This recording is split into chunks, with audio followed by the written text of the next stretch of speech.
Supply আর demand এমন একটা বড় জিনিস, যেটা দেখেন এখন কিন্তু যুদ্ধের ঘোষণা আসছে। আমি যখন এই সিগন্যালটা দিছিলাম তখন তখনই যুদ্ধের ঘোষণাটা ইফেক্ট পড়া শুরু করছে, এই যে বিটিসি। ঠিক আছে, 64,400 বাই করতে বলছিলাম, বাট এটা এত সুন্দর একটা ডিমান্ডে ছিল, তো এইখান থেকেও চলে গেছে। দেখেন অলরেডি 5%-এর মতো আপ দিছে। তো আপনারা চাইলে এইখান থেকে প্রফিট বুক করে নিতে পারেন, কারণ এই যুদ্ধের সময় এটা কোনো কিছুই ওইভাবে বলা যায় না। ঠিক আছে, কখন কি হয়। তো বিটকয়েনের আমি যদি বলি, এটার যদি আমি একটা অ্যানালাইসিস করি, সেটা হচ্ছে যে এই 73,000-এর সাপ্লাইটা যতক্ষণ না ভাঙতে পারবে, এই সাপোর্টটা রেজিস্ট্যান্টটা যতক্ষণ না ভাঙতে পারবে এবং এইখানে স্টে করবে, ততক্ষণ বিটকয়েন নিয়ে বুলিশ হওয়া যাবে না। ঠিক আছে, যদিও এটা কিন্তু এই যে এখন যে জায়গাটা আছে, এটা কিন্তু অনেক বড় একটা ডিমান্ড জোনে আছে বা সাপোর্ট জোনে আছে। এইটা ভাঙ্গা অনেক বড় একটা বিষয়। এটা যদি ভাঙে তাহলে এটা একদম নিচের দিকে চলে যাবে, 50,000, 57,000, তারপরে 50,000, তারপরে 44,000, লাস্ট এই পর্যন্ত যেতে পারে, 44,000 পর্যন্ত। বাট এই যে এটা কিন্তু 3 মান্থেরও এটার একটা সাপোর্ট আছে। এই সাপোর্টটা 3 মান্থের একটা ভালো সাপোর্ট আছে। দেখেন, এই দেখেন অর্ডার ব্লকটা এখানে আছে, এইখানে অনেক অনেক অনেক পেন্ডিং অর্ডার আছে। দ্যাটস ওয়াই এটা উপরের দিকে যেতে পারে। তবে যদি ওয়ারের আরও অবস্থা খারাপ হয়, পৃথিবীর অবস্থা যদি আরও বেশি খারাপ হয়, ওয়ার্ল্ডের অবস্থা, তাহলে এটা মেবি $42,000 পর্যন্ত আসতে পারে। ঠিক আছে, বাট আশা করছি আমরা এখান থেকে একটা আপ দিবে। যদি না আমরা কোনো কিছুই অ্যাজুম করতে পারবো না যতক্ষণ না এটা এই এই সাপ্লাই জোনটা ভেঙে এইখানে স্টে না করে। ওকে, তো এইটাই বড় কথা। আপনারা অলরেডি 5% আপ আছে, আপনারা চাইলে সেল করতে পারেন। ঠিক আছে, আমি তো অলরেডি সেল করে দিছি, কারণ এই যুদ্ধের মধ্যে কোনো কিছু বলা যায় না। এই যুদ্ধ আসার পরেও যে এই সাপ্লাই জোনটা যে কাজ করছে ওয়ান ডে, এটা একটা বড় বিষয়। ঠিক আছে, আর আরেকটা আমি সিগন্যাল দিয়েছিলাম, সেটা হচ্ছে যে মেবি গোল্ডের। তো গোল্ডের সিগন্যাল দেওয়ার সাথে সাথে ওই দিনেই 4%, মানে 2 ঘন্টার মধ্যেই, মেবি 2-3 ঘন্টার মধ্যেই 4% আপ হয়েছিল। দেখেন, কারণ যুদ্ধ হওয়া মানে গোল্ড আপ হবে, এটা একদম ইউনিভার্সাল ট্রুথ। কারণ যখন মানুষ যুদ্ধ হয় তখন আনসার্টেন থাকে, তখন যে অ্যাসেটটা সেফ, সেই অ্যাসেটে মানুষ টাকা রাখতে স্বাচ্ছন্দ্য বোধ করে। দ্যাটস ওয়াই গোল্ডের উপর অন্য কোনো সেফ অ্যাসেট নেই। দ্যাটস ওয়াই দেখেন গোল্ড অল টাইম হাইয়ের কাছে চলে গেছিলো। আমি বলছিলাম যে অল টাইম হাইয়ে যাবে 2-1 দিনের মধ্যে, কিন্তু 2 ঘন্টার মধ্যেই চলে গেছিলো অল টাইম হাই। এখন এটা ট্রেড করতেছে একটু নিচে, কারণ হচ্ছে দেখেন অল টাইম হাই যখনই যাবে একটা কয়েন বা যে কোনো হতে পারে, স্টক বা কয়েন যেটাই হোক না, কারণ বিটকয়েন হোক বা যেটাই হোক, এটা কারেকশান দিবে। কারণ এটা all time high, all time high থেকে এটা অন্তত তো এই 5100-তে আসা উচিত, বা 5300-তে অন্তত আসা উচিত।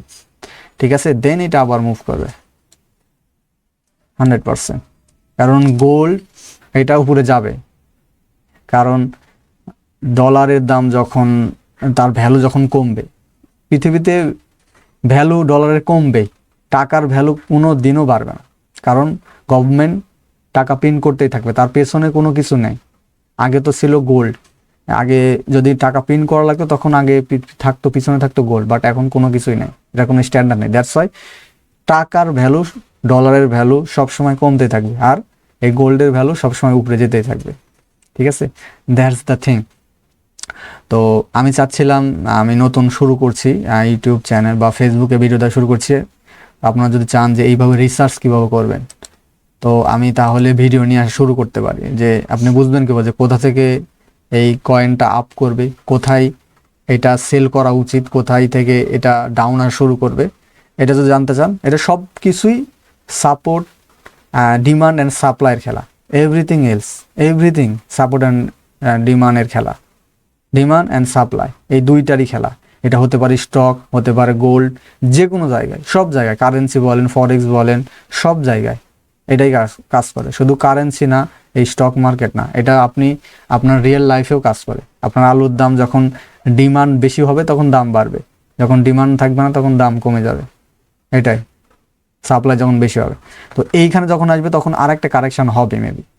আর যদি এইখানে আসার পরে এইটা যদি ভেঙে ফেলে $73,000 $73,600 চলে যায়, আর এইখানে আসার পরে যদি এইখানে অ্যাকুমুলেশন করে এবং এইখানে একটা সাইডওয়েজ হয়, তাহলে এটা আপ যাবে। যদি এর নিচে যদি না আসে, তাহলে এটা অটোমেটিক্যালি এটা আবার অল টাইম হাইয়ের দিকে যাবে, এটা নিঃসন্দেহে থাকতে পারে।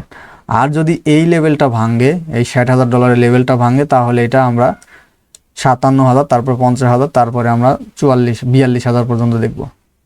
Right, that is the thing. আপনারা যদি টেকনিক্যাল অ্যানালাইসিস বা এটা কীভাবে বুঝবেন যে কোথা থেকে কিনলে সেইখান থেকেই আপ হবে। আমার আগে কী হতো, যখন টেকনিক্যাল অ্যানালাইসিস জানতাম না, তখন যেইখান থেকে কিনতাম সেইখান থেকে ডাউন হতো, আর যেখানে বিক্রি করতাম সেইখান থেকে আপ হতো। তো এইটার কারণ হচ্ছে আমরা যখন কিনি তখন কীভাবে কিনি, আপ হচ্ছে আপ হচ্ছে আপ হচ্ছে, আমরা এই দেখি যে ওয়েট করতে করতে এইখানে যে কিনি, এইখানে কেনার পরে এইখানে এই যে দেখেন এইখানে সুন্দর একটা সাপ্লাই জোন আছে। যদি এগুলো ভ্যালিড ভালো একটা সাপ্লাই জোন না, ভ্যালিড সাপ্লাই জোন হচ্ছে এইখানে, তারপরেও এই যে সাপ্লাই জোন আছে এইখান থেকে মানুষ, কারণ এখন তো মার্কেটের অবস্থা ভালো না, মানুষ খুব তাড়াতাড়ি প্রফিট বুক করে নিতে যাচ্ছে। তো এইখান থেকে আপনি যখন দেখছেন অনেক উপরে গেছে, আরও যাবে আরও যাবে, এই যে সাপ্লাই জোন আসার সাথে সাথে এইখান থেকে আবার ডাউন দেবে। দেখেন গতকাল 2 দিন আগের ঘটনা দেখেন একদিনে 7% মেবি 7% মতো আপ দিছিল। আপ যাওয়ার পরে এই যে সাপ্লাই জোনটা টাচ করার সাথে সাথে ডাউন চলে আসছে, আবার দেখেন কতখানি চলে আসছে, আবার যেইখান থেকে শুরু হয়েছিল র্যালি আবার ওই সেম জায়গায় চলে আসছে। আবার এইখানে এই যে ডিমান্ড জোনের কারণে, এই ডিমান্ড জোনটার কারণে আবার এটা আপ দিছে এবং মেবি এই পর্যন্ত আসবে, এইখান থেকেও ডাউন দিতে পারে, ডাউন দেওয়ার জায়গায় আসছে এইখান থেকে যে সাপ্লাই জোনটা আছে এখানে ডাউন দিতে পারে, কারণ এখন ওয়ার চলতেছে। দ্যাটস ইট, ধন্যবাদ।